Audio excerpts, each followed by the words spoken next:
Depois de ser atacado ontem por Israel, o campo de refugiados de Jabalia, em Gaza, voltou a registrar uma nova grande explosão hoje. Vários prédios foram destruídos. Ainda não há informação sobre a quantidade de mortos e ninguém assumiu a responsabilidade pela ofensiva. Vamos ao vivo até Jerusalém conversar com o nosso correspondente Américo Martins. Américo, boa tarde. Situação cada vez mais difícil por lá. Queria que você trouxesse detalhes, já que Israel diz que ali entre os civis havia membros do Hamas escondidos, ou seja, há uma justificativa da defesa de Israel para esse bombardeio até aqui. E qual é a possibilidade de situações como essa serem replicadas daqui para frente, Américo? Boa tarde, Tainá. Boa tarde, Renata, e a todos que nos acompanham aqui nos bastidores. A possibilidade desse tipo de incidente acontecer novamente é muito alta, Tainá e Renata, porque todos sabem que a faixa de Gaza é muito populosa, é muito concentrada, tem muita gente em espaços muito confinados, mesmo nas cidades destruídas, tem muitos civis ali ainda, e esses episódios, infelizmente, tendem a acontecer se não acontecer algum tipo de cessar-fogo, ajuda humanitária, pressões sobre os dois lados para tentar diminuir as vítimas civis.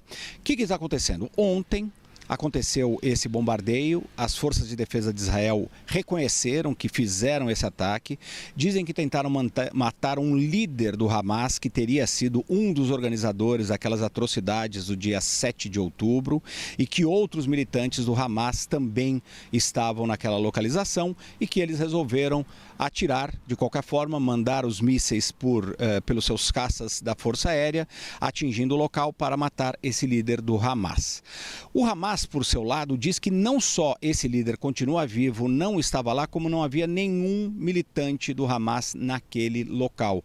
Segundo o Hamas, foi um crime de guerra hediondo contra civis. Não temos o número exato de pessoas que morreram ou ficaram feridas ontem, até porque a comunicação com Gaza está muito difícil.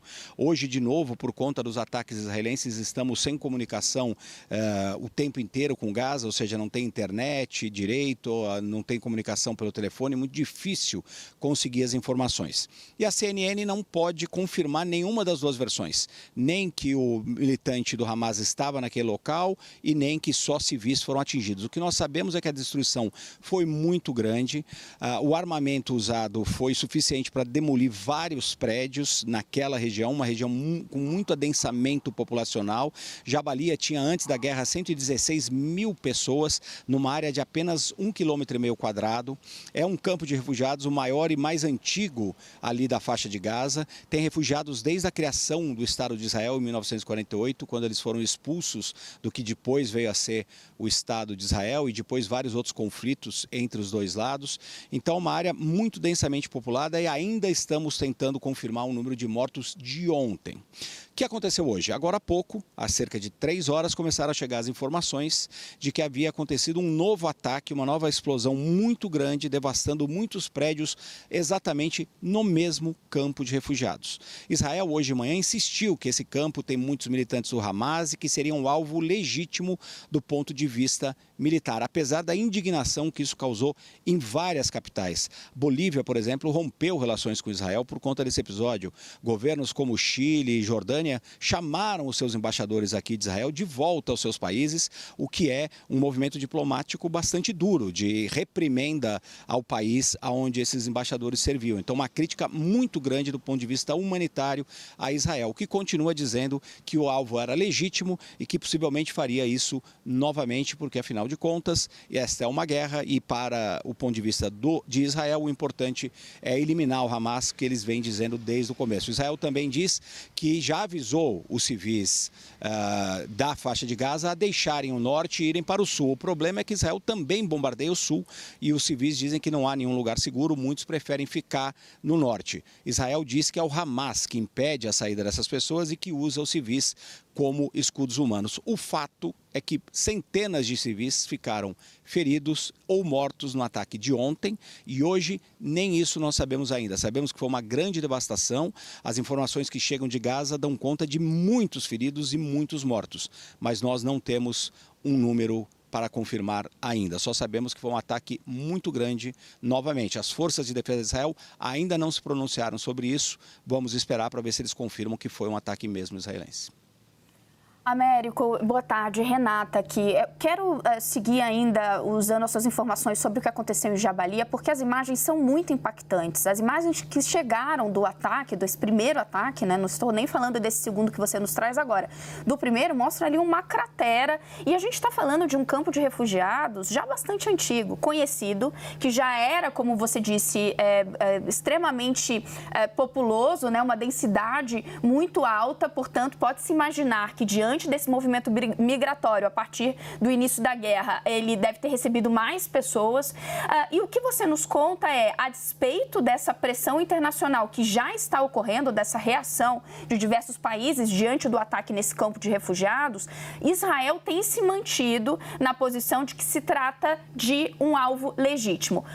Explica um pouco melhor qual a justificativa que Israel dá nesse sentido, no sentido de que, em se tratando de um local que pode abrigar integrantes do Hamas, Israel considera que ela está, então, está apta a mirá-lo e se isso pode antever novos ataques nos próximos dias. Você disse que já há relatos de um novo ataque que aconteceu hoje, mas essa pressão internacional, então, não está fazendo diferença em relação à programação de Israel, aparentemente.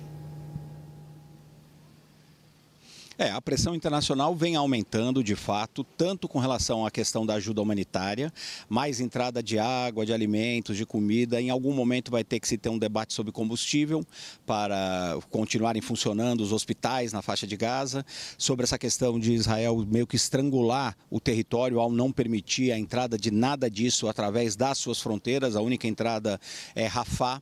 Agora, Israel alega alguns pontos. Primeiro, Jabalia é de fato uma região onde o Hamas tem muito apoio, tem muitas atividades. Foi em Jabalia, esse campo de refugiados, que começou a primeira intifada na década de 80, em que os palestinos pela primeira vez se levantaram, pela primeira vez mais recente, né, se levantaram contra a ocupação israelense, que depois só levou ao aprofundamento dos conflitos e mais sangue dos dois lados. Então, Jabalia, de fato, é uma área que aparentemente tem uma penetração do Hamas. Segundo ponto que Israel diz é que o Hamas usa os civis como escudos humanos. Por isso, essa ordem israelense, que também foi muito criticada por muitos países e foi condenada por aquela resolução da Assembleia Geral da ONU, ordenou a saída dos civis para o sul. E os civis dizem que não tem segurança nem no sul. Muitos, inclusive, voltaram ao norte porque preferiram ficar nas suas casas a ter que ficar em acampamentos no sul sem saber exatamente o que ia acontecer. Situação muito complicada do ponto de vista humanitário. Israel também alega, por final, o seu direito de autodefesa. Aqui começa a haver um debate muito forte com muitos países dizendo que esse direito à autodefesa tem que ser equilibrado, tem que ser compatível com o ataque feito contra Israel e que, portanto, Israel deveria ser mais contido aí como Estado nesses ataques. Israel diz também que um alvo militar justifica o que eles chamam de ataque secundário, né, de um mal que aconteceu, uma tragédia que foi a questão de morrer os civis, mas o objetivo principal era matar aquele militante e isso, portanto, era um alvo militar legítimo. Aqui abre-se um debate infinito, com muita gente dizendo que isso pode virar um crime de guerra, pode ser acusado como crime de guerra. As ruas aqui, eu estou no bairro oriental de Jerusalém, hoje ficaram completamente vazias, o bairro árabe, porque os árabes estão fazendo uma greve, um protesto, fecharam todo o comércio na Cisjordânia, aqui os bairros árabes em Israel e em outras capitais também, em protesto contra o que eles chamam de um crime de guerra, visto que Israel sabia que ali teriam muitos civis. O argumento de Israel é que o Hamas usa esses civis como escudos humanos e que, diz o porta-voz de Israel, abre aspas, fazemos todo o possível para evitar que se percam vidas de civis, fecha aspas. Essa é a explicação de Israel. O fato concreto é que centenas de pessoas ou ficaram feridas ou morreram nesses ataques. E como eu disse logo no início da nossa conversa aqui, muito provavelmente outros ataques parecidos vão acontecer e mais civis vão morrer. Inclusive, o número de baixas do lado israelense também aumenta. Nós já temos 16 soldados mortos apenas nessa incursão e eles não chegaram ainda na cidade de Gaza, que é o lugar onde o Hamas é de fato mais forte. Então, infelizmente, nós vamos ter muito mais derramamento de sangue em todos os lados.